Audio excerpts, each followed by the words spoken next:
And welcome back to episode 146 of the Weekly Tech Rant with me, Jay. And me, Carl.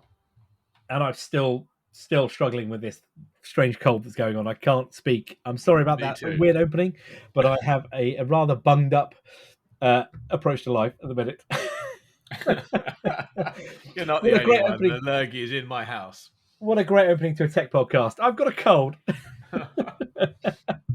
So Oh, we'll I'm sure apologise for the sniffles and whatnot. Yes, in this yes. episode. We will indeed. This episode is sponsored by Sudafed. No, it's not. Technically, I apologise. It's not. That was just a joke. Yes, we are back for episode 146, and we've got a roundup of tech stories this week. We've got quite a few gaming stories. We're going to talk about an acquisition, and we're going to talk about the online safety bill. The plot of the Andromeda Strain by Michael Critchin appears to have come to life. And we are going to follow up this week with the rumour mill, which is what Carl was talking about last week, which he left us on a cliffhanger about of the next-gen console from Microsoft. But let's kick things off with a couple of notes on the Microsoft Activision Blizzard deal. Now, if you listened to us last week, we mentioned that it had been given the green light, hadn't we? And, I said the green light. Yeah. The CMA had said that they were kind of happy with the revisions, weren't they? And the final ruling is due in a fortnight's time on the 18th of October here in the UK with the CMA. But it's looking very likely that that's going to be cleared, isn't it? It is, yeah. You know, as the CMA said themselves, you know, they consider the restructured deal makes important changes that substantially address the concerns that set out in relation to its original transaction earlier this year and opens the door for the deal being cleared. Now, they have actually ends today. They obviously went from that statement to then opening a consultation to gain third-party feedback on Microsoft's proposed remedies. So that ends today, and as you said, we should hopefully have a final decision before the October the 18th deadline. Which would be good, because Microsoft themselves would probably like to close this out, wouldn't they? Yeah, it's been going on long enough now. They just want to close that. And, you know, I want some shiny new games on Game Pass. Me too. But that may not happen, though, because on the other side of the pond, the FTC is trying to block it again, though, isn't it? Yeah. So what we had, was it back in, I want to say, July? Yeah, that was what they went for. That was a preliminary injunction, wasn't it? That was right, yeah. It fell back in July. The FTC then asked the Ninth Circuit Court of Appeals to review the District Court's decision, but then it just withdrew its complaint. But now it's reinstated its complaint again. Coincidentally, though, the FTC and the US Department of Justice issued new merger guidelines. Did they? Tougher stance on corporate deals. So and most of the filing is under seal, so we can't be viewed. But the brief can be seen, and it kind of states that, you know, if this merger is consummated, it would enable Microsoft at a key inflection point in its massive growing industry to foreclose platform rivals from a leading input provider, Activision, which produces some of the industry's most popular games. So they're still taking that same stance that it's too much of a monopoly, isn't it? But given what we're going to talk about later about corporate mergers, they don't seem to be that worried. Well, no. Well, maybe they'll bring them up as well and try and stop that. But we'll see when we talk about that in a minute. We've got a while to wait for this one, because the initial oral arguments aren't going to be heard until December the 6th this year. So whether I believe Microsoft probably just going to go and close the deal, and we'll deal with the fallout later. I would imagine you're right. I think Microsoft will plow ahead with this, given once they've got it signed off in the UK, where that was the major concerns. I suspect they will want to move forward very quickly and will not be bothered by what the FTC is trying to do in court, because, as you say, it'll be far more costly for the FTC to try and take them down that road than it is going to be for them to kind of, you know, not do the acquisition and all of the legal stuff that's going on around that as well. So, yeah, exactly. I suspect we'll see more of a press release saying that it's green light than we will saying there's a problem. Yeah, so, you know, maybe we'll have this wrapped up by the end of October. Yeah, and also I saw pigs flying yesterday as well. Did you? Yeah. Bacon prices have gone up. Anyway, boom. Move on. Anyway, yes, but FTC is going to try as much as they can. It is interesting, as you say, though, that new guidance has come out because given the size of this merger, there aren't too many of that kind of magnitude, are there really? No, but surely you can't retrospectively add that. The deal already going through, then halfway through you go, I'm going to put some new guidelines out. You can't do it now. Surely that can't be a thing. If you're a government, you can do what you want. That's what it appears to be, isn't it? Done that, and we'll talk about that later. Yeah. Definitely there. But so on one side we've got potentially a great great news. On the other side, it's probably not the outcome they're hoping for. But I doubt we're going to see, though, given that, was it Modern Warfare 3? Isn't that out next month? They bought a trailer, a gameplay trailer yesterday, but I haven't managed to watch that yet. So I'll do that after this podcast. So that's confirmed for November the 10th, I understand. So I doubt, though, we're going to be seeing that, though, in time. Not day one release, anyway. No. Maybe retrospective day 100 release, maybe this year, hopefully, maybe Christmas. It would be good. It would be very good indeed if it was. So, but I doubt. Talking of consoles, though, yes, the other big announcement from the other camp, the Sony PlayStation camp. Boo. I wasn't really expecting this, but PlayStation CEO Jim Ryan has announced he's retiring from Sony next year, and the guy that will be taking over in the interim has the best name. It's Hiroki Totoki. Have you butchered that, or was that wrong? No. I mean, I'm saying it like it sounds. I have heard it announced on someone else's podcast. I mean, it just sounds like you're saying the hokey cokey. I know. He's the current COO and CFO, so he'll also be taking on the CEO role. He's a busy man until they find Jim Ryan's replacement. I mean, Jim Ryan did put out a statement basically saying, it's been increasingly difficult to reconcile living in Europe while working in North America. And me and you, who travel a lot and we work across different continents, I can understand that. That time difference is a killer. Yeah. So, but I think is he 63? Yeah, he's 63. You say he's been working with Sony since the early 90s. And actually, obviously I'm not as old as him, but it is hard work. And I suspect he is darting back and forth across the Atlantic a hell of a lot more than we are. It is exhausting. It does take a toll, and I'm sure he's got a family, and commitments here in Europe.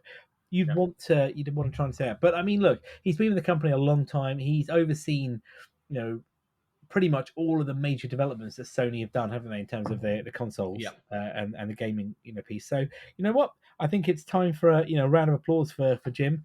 Definitely.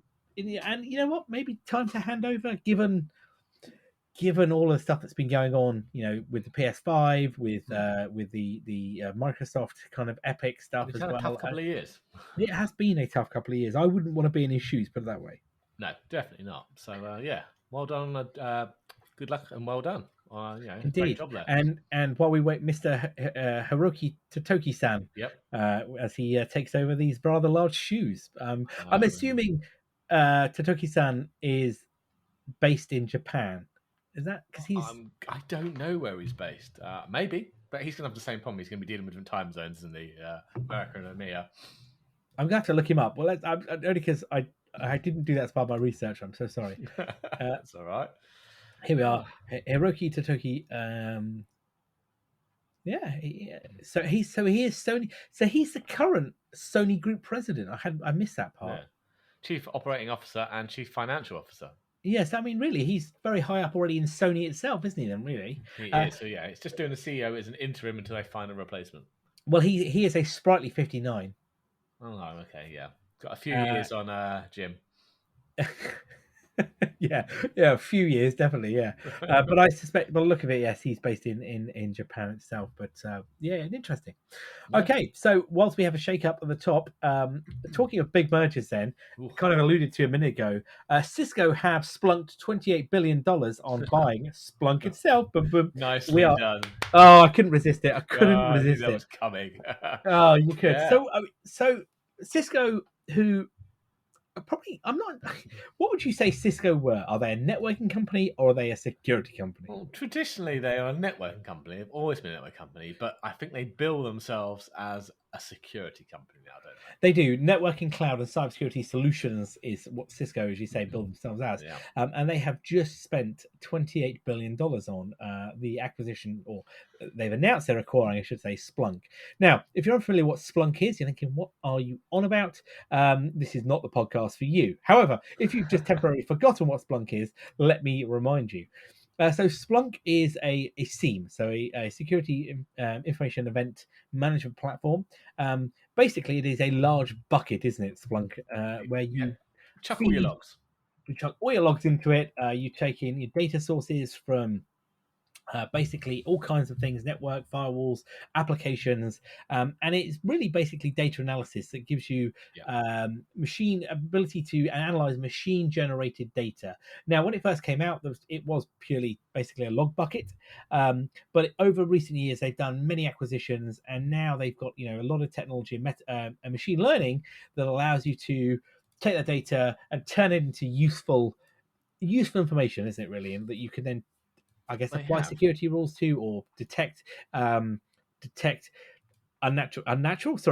behavior, user analytics, whether you've been breached, DLP issues, all kinds of stuff Splunk does there. And it's, has been kind of the biggest player in that market for some time now, hasn't it? Yeah, it has. And Cisco are paying, I should say, quite a premium. So they bought them for 28 billion. But before the announcement, Splunk's market cap was only 20 billion. So they are paying $157 a share. I mean, and Splunk's share range has gone from $65 to just over 90 this past year. So that's a big old premium. It makes you wonder if there's a bit of a bidding war going on. Yeah, but I don't get this though, because if you go back a few years and you Google this, Splunk, before they IPO'd, when they IPO'd, they said they didn't want to be bought. They wanted to IPO and they wanted to grow the company, and they had several actions. Fast forward a few years later, most of that original management team, I think, has moved on. Yeah. And as you say, you've got Cisco buying them over the odds. And it just seems a bit strange that, it wasn't a company that I expected to be bought.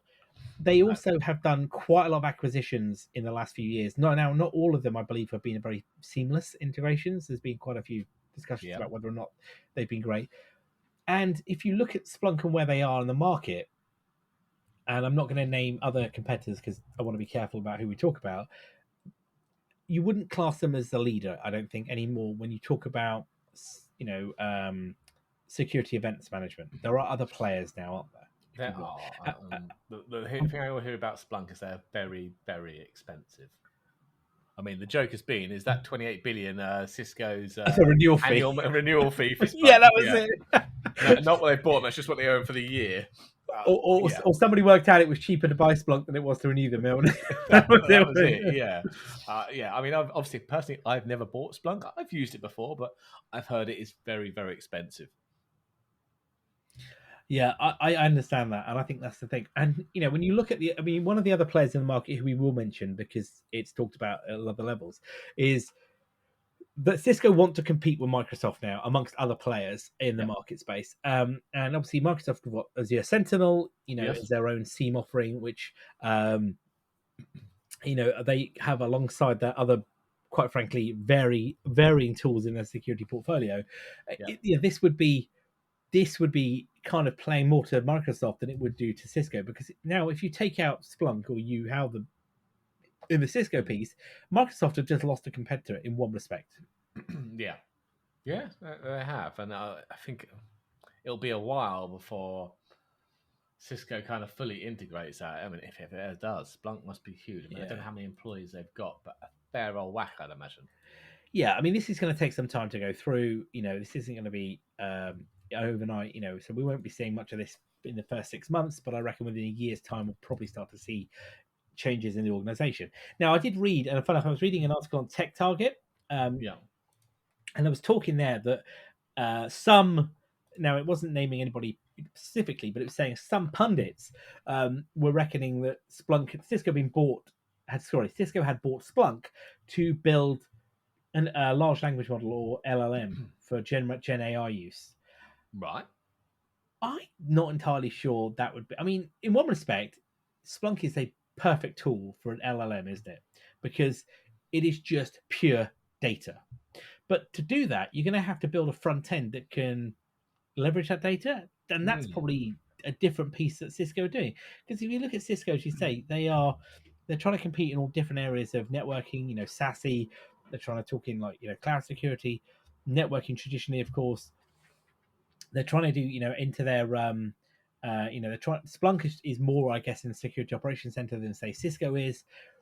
So it's a bit of a weird one. I guess. Yeah. Is it cheaper and easier for Cisco to acquire Splunk than it is for their competitors to build better products? I don't know. Yeah, it puzzles me, this one. That's a lot of money for Cisco to be spending. Yeah, because what's Cisco's data market cap? I did have it down here somewhere. Hang on, let me trawl through my quick notes because I did have 15 billion apparently. It's slightly more than I thought it was going to be. How much? Sorry, 215 billion. 215. Yeah. Okay, so 28 billion out of that. That's quite a lot of money because here we are. Yeah, their revenue last year, yeah, was 56 billion for 23. Oh, so 6 months worth of revenue. Yeah, but that's a lot of change. Profit. That's revenue though, not profit. No, net income was 12 billion. Okay, yeah. So, yeah, okay. So it's a lot of money, isn't it, to gamble? Whether this will fail. So Cisco has 84,000 employees as of 2023. Yeah. Splunk has 7,000. Yeah, so I suspect we may see some loss of may see some loss in Splunk, but yeah, this is definitely an intriguing acquisition to say the least. And whether or not we will see great products come out of it, I don't know. I'm sure if you work at Splunk, you'll probably be wondering the same yourself, won't you? Once you finish counting your shares and your profit. Well, that's true. Well, I haven't got it in the notes, but just talking of dates and acquisitions. So the Broadcom acquisition of VMware closes this month, doesn't it? It does. I never thought we'd actually see it go through, but you know what? No. I think it is going to. It is 30th of October. People at VMware. 30th of October is the is apparently day zero, day one. Oh yeah. I wouldn't want to be there, to be honest.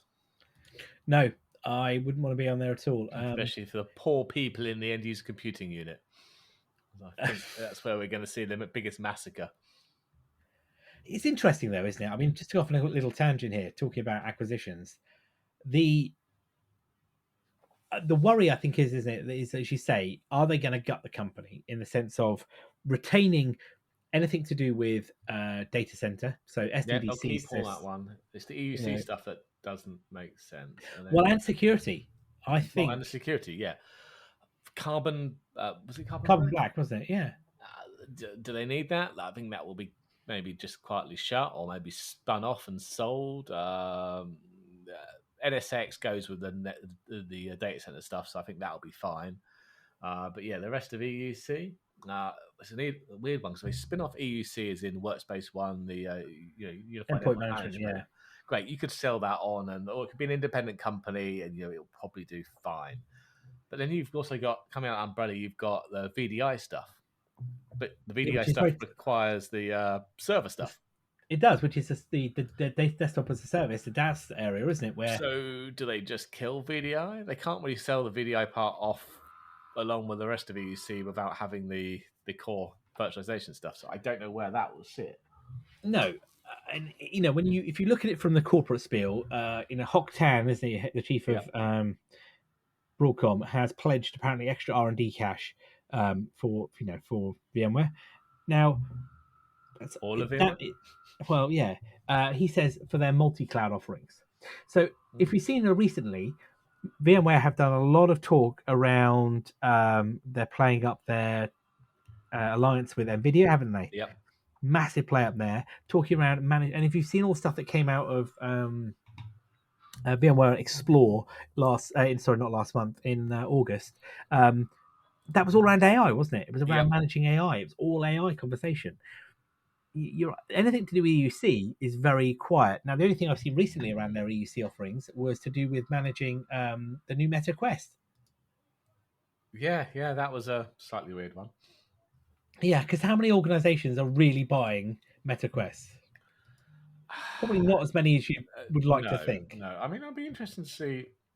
Well, the Quest 3 being a kind of low price one, but with a full color pass through and apparently AR capabilities. And we're not talking Apple Vision, but close apparently. I'll be Yeah. interested to see where that plays out. And would businesses use that more? Yeah, I also have to say I think that they are going to make significant changes to that business, and Yep. in 12 months' time, VMware as we know it will not exist. No, and they're not going to leave this to carry on for a while before making changes. They'll be straight in there. It's a lot of money they're spending. And I suspect also they're going to want to go straight in at the enterprise end. So I reckon anybody that's mid-market is probably going to suffer massively. Yep. We've already seen a lot of what's the ELA, sort of agreements being renegotiated. Yep. I just going up. Yeah, I would imagine they will be looking to capitalize on that existing customer base in the enterprise sector rather than anything else. Some groups will go.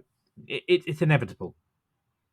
And I suspect they will chop it up as well. So parts of VMware will move under other parts of the Broadcom enterprise. So storage will go to storage, etc. Security, if they don't get rid of it, will go into Symantec. So Carbon Black is dead. Instant, But like you, I very much think EUC is going to be spun off. It would be ironic though if EUC got spun off either into a separate company, because that would be kind of going full circle, wouldn't it? Yes, it would be. But I imagine. But then again, who would buy them? Who's going to buy them? I mean, Microsoft could buy them. They want usability.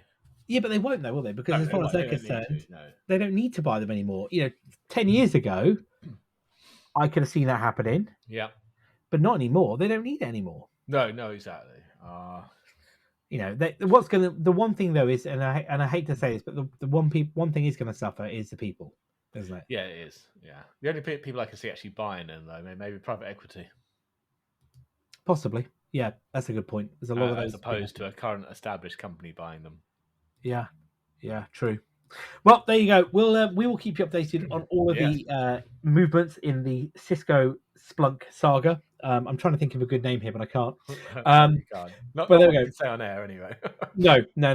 Right, changing track slightly. So, if you have been living under a rock, if I said to you the Andromeda strain, what would you think? You've missed one. Have I? What have I missed? You've missed the online safety bill. Oh God! See, that's how much I wanted to talk about that. I tell you. No, it's been sadly for all of us in the UK. The bill has come to pass. Oh, it has. And it's now law. So, I mean, we don't have enough time in this entire episode to go over all the things that are wrong with it. But my guess is the bill's just never really been thought through, has it? And the kind of consequences it will have. So, and even when if it's been pointed out, the government's kind of just stuck its fingers in its ears like a child rather than have a properly reasoned debate. But I mean, the big part of it was the backdooring of, the magical backdooring of end-to-end encrypted chat was one of the big ones that was shown all over the media, wasn't it? And was it back last month? They kind of backed down on that to say that we're not going to enforce that part of the law, and Apple and Signal and WhatsApp won't have to put backdoors in an encrypted messaging system. But, hallelujah! Hallelujah! But those parts of the law are still in there. They're in the bill, even though the government have said they're not going to do it. They could at any time. And the bit that also gets me, and I think I heard anyone say, is that our general election is only 2 years away. What's to stop the next government from using those powers? It's enshrined in law now. So even though the current government says it won't do anything, the next government might change its mind. But then, just to play devil's advocate, you almost like to think perhaps maybe somebody in the next government might have a bit of common sense and be like, this is never going to work. But, then again, stranger things have happened. Come on, wake up. That's not going to happen. Do you know our government? No, you're very true. All of our governments, respective of political parties, they're equally crap when it comes to technology and thinking. They are. But I mean, when we talked about this before, we talked about things like the ability that it could make it illegal for Apple to issue security updates without government Oh, approval. yeah, that's the is that Ripper Act, isn't it? That's Yeah, kind of separate from the on-site deal, but that's going through. Yeah, and that whole thing about that one, it's just craziness. you can't tell these sort of anyone things. about the patch until we've said you're okay, and let you install it on the devices. It's just It's ridiculous. crazy. But there you go. Well, let's see what happens. You're right. A general election could clear a lot of this out, but I suspect it probably won't. No, not at all. So anyway, you were talking about the Andromeda strain. Yes, I was. So, if I said to you the Andromeda strain, then what would you think? Aliens, bacteria. Oh, close. Yes. So the not going well for humanity. No. So the 1969 novel by Michael Crichton, or the 1971 film, or if you're more relevant, there was a 2008 miniseries, was about an outbreak of a deadly extraterrestrial microorganism following a return of a capsule from space. So a military satellite that picked up an extraterrestrial contaminant returned to Earth, and basically there's a long story where basically there's something in there that kills people. Now, you may think I'm thinking, that's science fiction. What do you want about? Yes, but last month, NASA did exactly that. They returned a sample from an asteroid and dropped it onto Earth. The OSIRIS-REx mission, which was launched way back in 2016, finally returned its capsule, didn't it? And it's impressive. I can't say anything else on it. So apparently they've opened it, but they've collected too much dust or stuff, as they put it. Right. So the capsule itself, the return capsule, effectively what they did was they flew close enough to the asteroid to bump it. And then, whatever they picked up a load of material. I think it was like, I want to say 250 grams or something. I can't remember. Something like that, yeah. It was not huge amounts in the grand scheme of things. But enough to, and now once they get it back, they're going to be sharing it out with other scientific establishments around the world. But apparently they've got it opened. And there's a lot of black material around it, which they're unsure what it was. They think obviously it's the material from the asteroid. But apparently they've captured more than they anticipated, which is just brilliant. Yeah, I mean, you're right. The whole thing kind of reads like a sci-fi novel. It does. It's brilliant, isn't it? It is. It was a 1.2 billion mile round journey from the asteroid Bennu. Yeah. They landed this in Department of Defense Utah Test and Training Range. We've done that in DCS, not landing alien substances, but flying around it. So yeah, they then sent what recovery teams did, didn't they? Which whisked the capsule away by helicopter to a clean room where they disassembled part of it and used a nitrogen purge, which is basically I believe, yes, nitrogen into the canister to protect the sample, basically keep the Earth's atmosphere out of it. Then they transferred it to Johnson Space Center in Houston to be opened, and those samples are analyzed. Yeah, sounds very much like a bad sci-fi movie. It does. I mean, wrong. I've seen enough of these films. I know exactly what's going to go wrong here. We'll watch the sci-fi movie here. I know. I feel like surely the irony isn't lost on these guys, but it was quite funny. I think what's even more impressive is the spacecraft is now dropped off the capsule, turned around, and is off to chase a new target called Apophis. I think I pronounced that terribly. We'll write that in the notes because we've now butchered it. Yeah, but it's become the OSIRIS Apex mission now. So it's going to fly. I didn't realise the whole thing had gone back off. I thought the whole thing just came through the atmosphere and landed. No, it's basically dropped off its container and it's turned around and it's now chasing another asteroid, which apparently is one of the most famous in the solar system because it's going to come close to Earth in a few years' time. So it's obviously got a couple of these capsules then it can capture. Well, I don't know if they're going to be doing that this time. So this time it's going to fly in 2029, around April. It's going to fly, or the asteroid, excuse me, it's going to fly within 30,000 kilometers of Earth. Yeah. Yeah. Which apparently I didn't realize this. Several of our weather satellites orbit at. Okay. Though I think that must be wrong. 30,000 kilometers sounds a long way away. That must be closer than that, sure. But anyway, apparently it's the closest flyby of an asteroid for 1,000 years, and OSIRIS Apex is going to follow it around the Earth and do more science observations on it. And then, which is, I think it's run out of sampling equipment, but it's definitely hasn't finished in terms of its sensor equipment. So, yeah, very cool. Very cool. And we'll let you know, of course, if the zombie apocalypse does start. We'll put out a special. If we've not been eaten by said zombies, we will inform you. Yes, we're public service broadcasting at its best, isn't it? Um, oh, what a day! This is going the wrong way.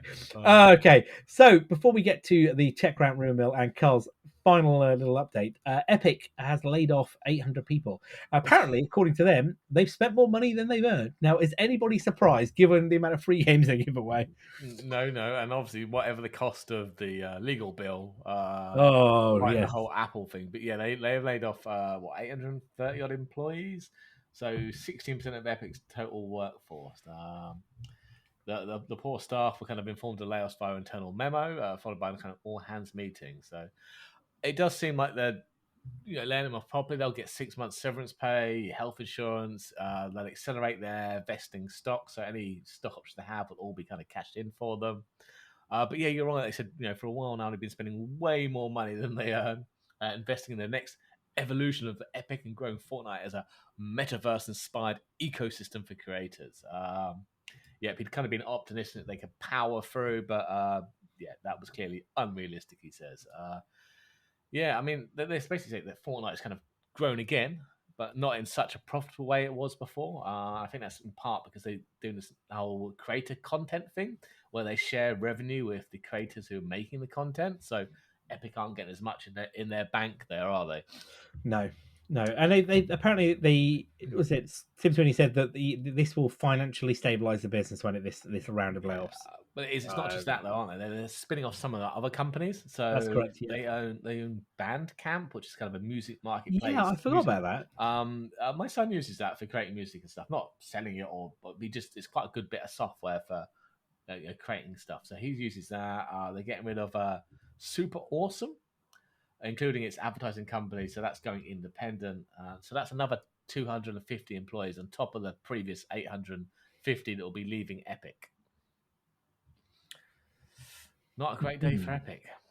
No, and I have to say their business model is bizarre, isn't it? I mean, I know they've got the store, they've got everything else, but it does seem that the whole thing is basically built around Fortnite. The whole thing is. I mean, I've not looked on their store recently to see what free games they're giving away. They kind of got worse and worse, and I can kind of stop looking. No, I was just going to say exactly. You've hit the nail on the head. I was just going to say it to you. It used to be there was fantastic games there all the time, but I too have. I noticed that I had a quick look, and I was like, God, the quality of the free games is awful. What have we got? Godlike Burger. Right. I'm not even sure what that one's about. Is it going to let me in? In Godlike Burger, you run the craziest restaurant in the galaxy. Okay, so it's like that cooking game, but Burger Flipper or whatever it was. Yeah. I know that one. Coming soon, Blazing Sales and Cube Ultimate Bun. Yeah, there's nothing really gripping there. No, I have to say myself, I'm not overly impressed by it at all. No, obviously a free game's a free game, but I must admit I kind of went there just to take money off Epic rather than playing the game. But yeah, I kind of agree with you on that one. Just because they were annoying me, so I'm like, well, I'll take some money out of your pocket whether I play it or not. That's maybe me being slightly mean, I suppose. But you're right. They're giving away a lot of free games. It obviously cost them quite a bit of money to go with the publishers, and they did the whole exclusive things quite a lot, haven't they? Where they've just it's been years or two before we've got to play the games we want, unless you actually bought it from Epic. Yeah, I whether Epic or I think Epic as a store is not one that I particularly use very often. In fact, very rarely now when I say I go there. I think they've had say those one or two exclusives. Talking of exclusives, Tony Hawk's Pro Skater 1 and 2. Do you remember which was demo, which was exclusive on there? Is now available on Steam. Oh, okay. I think I got that for the. Or was that a new Tony Hawk's game? It was a remake. It was a remake one that came out, which was really good, but only was on Epic. Yeah, it's now on Steam, which I suspect it will probably show up on the Xbox at some point. But I think if you've got a Steam Deck, how cool is that? Yeah, that'd be a good game to play. Definitely. Perfect on Steam Deck, isn't it? Yeah, definitely. I mean, talking of the Epic Games Store, I rebuilt my PC. 2 or 3 weeks ago. I forgot to even install the Epic game launcher. I just didn't even register. I've got a load of games there. Just didn't register. Oh, Yeah, it's because there's nothing on there. I mean, I was thinking that as well. I've got loads on there, but I had to look. I've got none of them installed. No, me neither. Yeah, yeah. No. So on that note, then it's probably chance for us to move over to the. Where is it? Hang on a minute. The rumor mill and the cliffhanger you left us on at the end of last episode. Ah, yes. So we obviously had the leak of the mid refresh, didn't we, to the Xbox? But also in that leak, or Microsoft's own leak, was their ideas around a next gen Xbox due for tentatively 2028, and they're calling it a cohesive hybrid compute console. So, but the juicy What does bits that are, mean?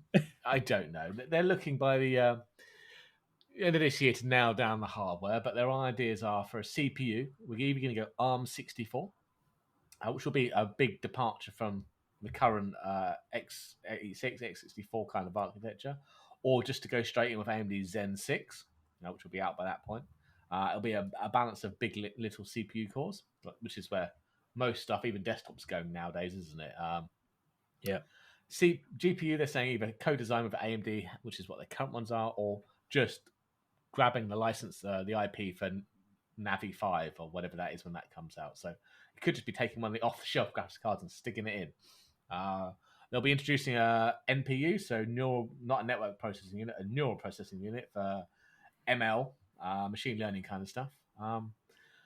Yeah, I mean, they're talking about next-gen DirectX ray tracing, dynamic global illumination, all sorts of fancy words for shiny graphics.